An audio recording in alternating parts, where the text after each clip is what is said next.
to have meetings and open, like, I think misunderstanding, I think reluctance to learn. One of the groups on the study was Waluvians. And amazing how many responses. Attacks on any other religion, but no, there was no negative feelings to us. We have about 3,000 to 4,000 people here at our meeting.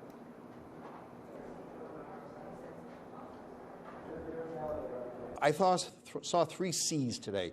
Commitment to address the issues out here.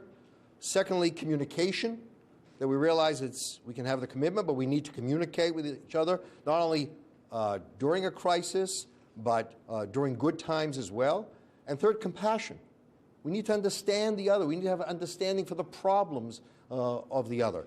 So this was a great meeting, and as was mentioned by the county executive, there's going to be more exchanges with other groups. Thank you, Rabbis Schiller and Greenwald, for the initiative that was taken in volunteering to bring us closer to the other.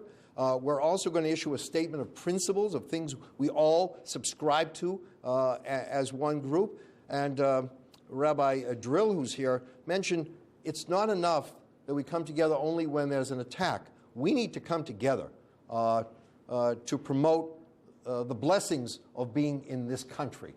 We need to stand there to show that we celebrate with one another when good things happen, not just we condemn when bad things happen.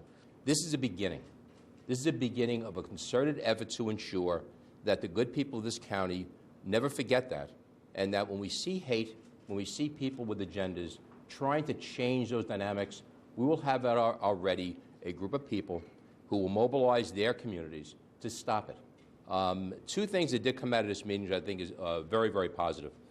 Number one, Rabbi Schiller and also Rabbi Greenwald, Ronnie Greenwald, have agreed to head up an outreach and interface. We learned a lot in this meeting, that not only are there differences between religions, there are differences within each religion.